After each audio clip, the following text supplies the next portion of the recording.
आज हम लोग डिस्कस करेंगे वेस्ट बंगाल बोर्ड के अकाउंटेंसी में आए हुए क्वेश्चंस का, मल्टीपल चॉइस क्वेश्चन जो अकाउंटेंसी में पूछा था 2025 के पेपर में। देखते कैसे कैसे क्वेश्चन पूछे गए थे। पहला क्वेश्चन है, partners current accounts are open when capital accounts are. Partners current account कब खोला जाता है? जब कैपिटल अकाउंट फ्लक्चुएटिंग हो, फिक्स्ड एंड फ्लक्चुएटिंग हो, या नन ऑफ दीज। इसका आंसर होगा ऑप्शन नंबर बी, फिक्स्ड। जब कैपिटल अकाउंट फिक्स्ड होता है तभी हम लोग पार्टनर्स करंट अकाउंट खोलते हैं। नेक्स्ट क्वेश्चन है, profit and loss proportion account is. Profit and loss proportion account जो है वो क्या है, उसका नेचर क्या है? Nominal account, personal account, real account या कैपिटल अकाउंट? इसका आंसर होगा option number 1 A number, nominal account. PL personal account is a nominal account. Next question है, इन अ पार्टनरशिप फर्म, एक पार्टनरशिप फर्म में इंटरेस्ट ऑन पार्टनर्स लोन, जो partners के loan पर interest charge किया जाता है वो क्या है? गेन, लॉस, इनकम या एक्सपेंस? इसका आंसर होगा एक्सपेंस, क्योंकि एक्सपेंस है तभी तो इंटरेस्ट ऑन लोन हम लोग, तभी तो इंटरेस्ट ऑन पार्टनर लोन हम लोग पीएल पर्सनल अकाउंट के डेबिट साइड में चार्ज करते हैं।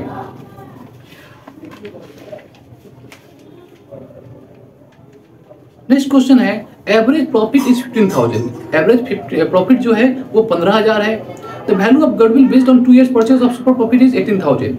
जो गुडविल का वैल्यू है 2 year purchase of super profit के आधार पर वो 18,000 है। हमें निकालना है नॉर्मल प्रॉफिट का वैल्यू।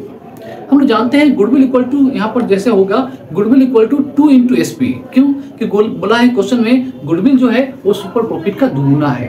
तो गुडविल का जगह हम लिख देंगे 18,000 डिवाइडेड बाई 2 करेंगे तो 9,000 आ जाएगा। ये 9,000 हमारा सुपर प्रॉफिट का वैल्यू हो जाएगा।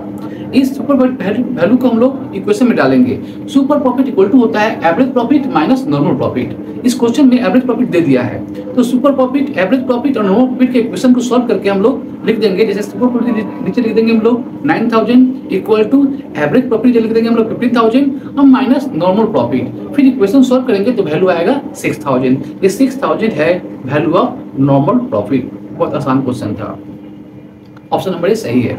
नेक्स्ट क्वेश्चन है, in the absence of partnership agreement, partnership agreement के अब्सेंट पर जो इंटरेस्ट ऑन पार्टनर्स कैपिटल होगा, पार्टनर्स के कैपिटल पर जो इंटरेस्ट होगा वो क्या होगा? 6%, 10%, 12% या नन ऑफ दीज? इसका आंसर होगा नन ऑफ दीज, क्योंकि एग्रीमेंट में यदि मेंशन नहीं किया हुआ है कि रेट क्या होगा पार्टनर्स कैपिटल के ऊपर इंटरेस्ट का, तो हम लोग इंटरेस्ट नहीं देंगे।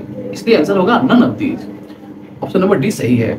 नेक्स्ट क्वेश्चन 6 नंबर है, PQR 3 पार्टनर है जो कि शेयर करते हैं प्रॉफिट लॉस 4-5-4 में। P रिटायर कर गया बिजनेस से और उसका शेयर जो है अदर पार्टनर इक्वली ले लिया है, तो न्यू प्रोपोर्शन रेशियो क्या होगा? इसका ऑप्शन होगा 5:4। 5:4 जो है आंसर है, वो ए नंबर आंसर होगा। नेक्स्ट क्वेश्चन है 7 number, premium for goodwill paid by new partner.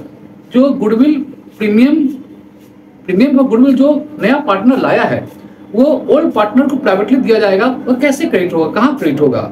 Old partners capital account, new partners capital account, goodwill account या नन ऑफ दीज? इसका आंसर होगा none of these. Next question है question number 8, according to partnership act अनुसार interest payable to deceased partner, जो partner मर गया है उसके जो बैलेंस अमाउंट है उस पर जो हम लोग इंटरेस्ट देंगे, उसका जो अमाउंट लेफ्ट है, उसका जो अमाउंट बचा हुआ है उस अमाउंट पर, उस कैपिटल के अमाउंट पर जो हम लोग इंटरेस्ट देंगे वो रेट क्या होगा? 6%, 10%, 12% या फिर as per bank rate? Answer होगा option number A 6% per annum. Next question है 9 number question, a partnership firm earn net profit of 4,20,000। एक पार्टनरशिप फर्म ने 4,20,000 रुपया नेट प्रॉफिट अर्न किया है। पार्टनर एक्स जो है उसे कमीशन मिलेगा 5% ऑन द नेट प्रॉफिट, लेकिन लिखा हुआ है आफ्टर चार्जिंग सच कमीशन। इस कमीशन को चार्ज करने के बाद अब क्वेश्चन है कि एक्स का कमीशन कितना होगा।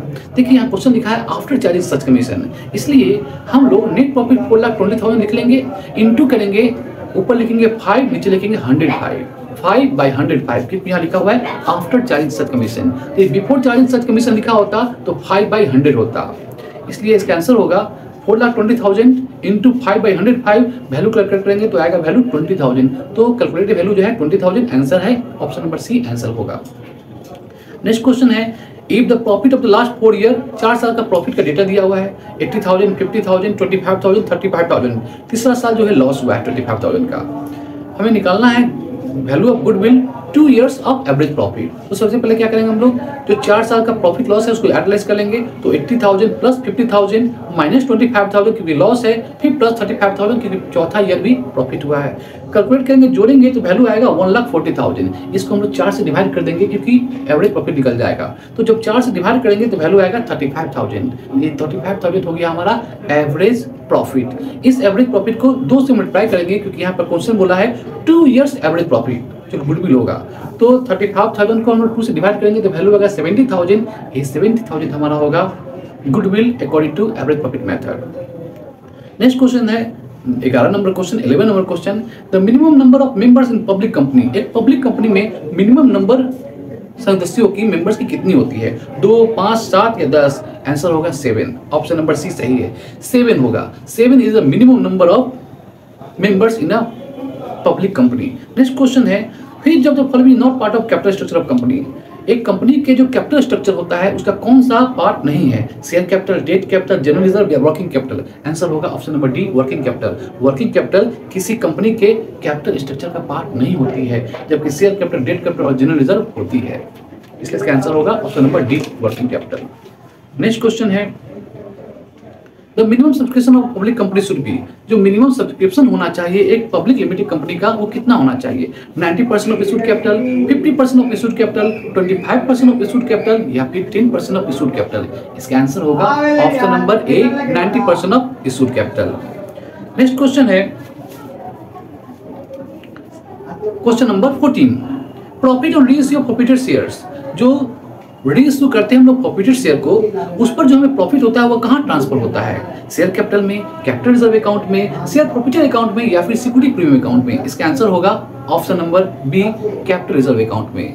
जो हमारा प्रॉफिट होता है reissue of forfeited shares, forfeited share के रीइश्यू पर जो प्रॉफिट होता है वो कैपिटल रिजर्व अकाउंट में ट्रांसफर होता है। ये बहुत आसान क्वेश्चन था। चलते हैं नेक्स्ट क्वेश्चन में, if 10,000 equity share of ₹50 each are issued at a premium of 10%। यदि हम लोगों ने 10,000 इक्विटी शेयर 50 रुपए इसका फेस वैल्यू है और 10% इसका प्रीमियम है, तो 50 के ऊपर 10% माने 5 रुपया, तो 50 और 5 55 रुपीज हो गए। ये 55 रुपीज को हम लोग मल्टीप्लाई कर देंगे 10,000 से, तो पता चल जाएगा अमाउंट रिसीव कितना हुआ है हमारा शेयर कैपिटल में। आंसर होगा 10,000 to 55 इक्वल टू 5,50,000। तो ऑप्शन नंबर ए सही है, 5,50,000 जो होगा वो करेक्ट आंसर है, ऑप्शन नंबर ए।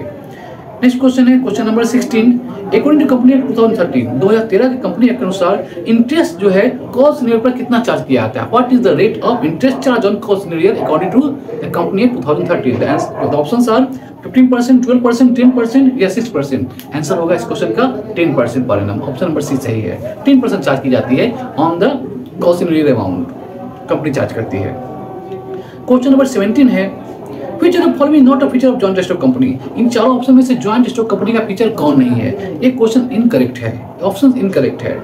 Limited liability, common seal, perpetual existence, separate entity.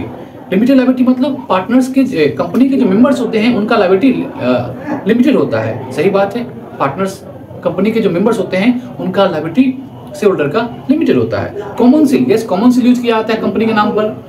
Perpetual existence, yes member मर जाए तो भी कंपनी क्या बंद नहीं होती, चलती रहती है, परपेचुअल है। परपेचुअल मतलब कंटिन्यू करता रहता है बिजनेस।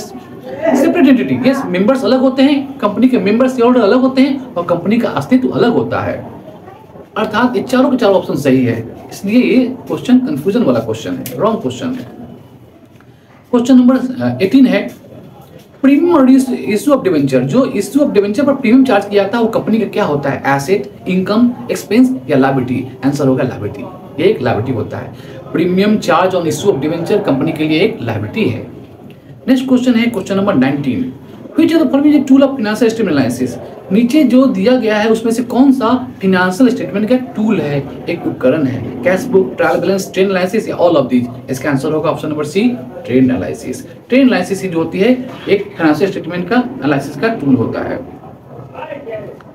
नेक्स्ट क्वेश्चन है, if sales is 4 lakh, sales 4 lakh है, ग्रॉस प्रॉफिट 25% है, क्लोजिंग स्टॉक 50,000 है, तो स्टॉक टर्नओवर रेशियो क्या होगा? स्टॉक टर्नओवर रेशियो कितना होगा पूछा है क्वेश्चन में। देखते हैं इसका आंसर कैसा होगा। हम लोग जानते हैं कि स्टॉक टर्नओवर रेशियो का फॉर्मूला होता है cost of goods sold divided by average stock. तो यहाँ पर कॉस्ट ऑफ गुड्स सोल्ड कैसे निकालेंगे? सेल्स जो 4 लाख है उससे हम लोग ग्रॉस प्रॉफिट 25% माइनस कर देंगे। तो सेल्स है 4 लाख, 4 लाख का 25% 1 लाख होता है। तो 4 लाख से 1 लाख हम लोग माइनस कर देंगे, सब्सिट्यूट कर देंगे, तो वैल्यू बचेगा 3 लाख। ये 3 लाख हो गया हमारा नेट सेल्स। इस नेट सेल्स को हम लोग ऊपर लिखेंगे और उसको डिवाइड कर देंगे हम लोग एवरेज स्टॉक से। तो यहाँ पर जो क्लोजिंग स्टॉक है तो क्लोजिंग स्टॉक को ही हम लोग एवरेज स्टॉक मान लेंगे, क्योंकि यहाँ अपनी स्टॉक नहीं दिया हुआ है। तो ऊपर में लिखेंगे हम लोग नोमीटर में 3 लाख, उसको डिवाइड कर देंगे हम लोग 50,000 से। तो 3 लाख को हम लोग जब डिवाइड करेंगे 50,000 से तो वैल्यू आएगा 6 टाइम्स, तो इसलिए आंसर आएगा 6। ऑप्शन नंबर ए सही है। नेक्स्ट क्वेश्चन है, if working capital is 1,80,000, working capital 1,80,000 दिया हुआ है, टोटल लायबिलिटी दिया हुआ 3,90,000, नॉन करंट लायबिलिटी दिया हुआ 3 लाख, तो करंट रेशियो कितना होगा? ये क्वेश्चन में पूछा गया था। देखते हैं इसको। वर्किंग कैपिटल 1,80,000, टोटल लायबिलिटी कितना है? तो सबसे पहले निकालते हैं हम लोग current liability. Current liability equal to होता है total liabilities minus long term liabilities, non current liabilities. तो टोटल लायबिलिटी क्वेश्चन में दिया हुआ 3,90,000, उससे non current liability 3 lakh minus कर देंगे तो बचेगा 90,000, वो हमारा होगा करंट लायबिलिटीज। फिर हम लोग जानते हैं वर्किंग कैपिटल का इक्वेशन है, वर्किंग कैपिटल इक्वल टू होता है current assets minus current liabilities. तो current assets minus current liabilities, इस इक्वेशन को हम लोग एडजस्ट करेंगे तो करंट एसेट्स इक्वल टू हो जाएगा working capital plus current liability. Working capital दिया हुआ 1,80,000, उसके साथ हम लोग ऐड कर देंगे 90,000 जो अभी अभी हम कैलकुलेट किए हैं, 90,000 करंट लायबिलिटी, तो ऐड लेस कर देंगे तो 2,70,000 आएगा हमारा करंट एसेट्स। करंट एसेट्स आएगा 2,70,000 और करंट लायबिलिटी तो ऑलरेडी 90,000 आया हुआ है। तो करंट रेशियो का फॉर्मूला होता है current assets by current liability. Current assets nominator में, करंट लायबिलिटी डिनोमिनेटर में होता है। तो ऊपर लिखेंगे हम लोग 2,70,000, नीचे लिखेंगे हम लोग 90,000। इसको हम लोग जब कैंसिल करेंगे तो वैल्यू आएगा 3:1, 93/270। नेक्स्ट क्वेश्चन है 22 number question. Average stock is 75,000, average stock 75,000 है, स्टॉक टर्नओवर रेशियो 12 है, 12 दिया हुआ है और प्रॉफिट ऑन सेल दिया हुआ 20%। हमें कैलकुलेट करना है अमाउंट ऑफ प्रॉफिट। इस क्वेश्चन का आंसर होगा ऑप्शन नंबर बी 2,25,000। इसे हम लोग कैलकुलेट करेंगे किसी अलग क्लास में, क्योंकि ये थोड़ा सा लेंथी क्वेश्चन है। नेक्स्ट क्वेश्चन है 23 नंबर क्वेश्चन। लिखा हुआ है total sales and cash sale of a concern is 6 lakh. एक कंपनी का टोटल सेल और कैश सेल 6 लाख दिया हुआ है और 6 लाख दिया टोटल सेल्स और कैश सेल दिया हुआ 40,000 रुपया। अमाउंट एवरेज डेटर इज 1,40,000, जो एवरेज डेटर का अमाउंट है वो है 1,40,000। डेटर टर्नओवर रेशियो निकालना है हमें। क्या निकालना है? Debtor turnover ratio. ये कितना होगा ये निकालना है क्वेश्चन में। कैसे निकालेंगे?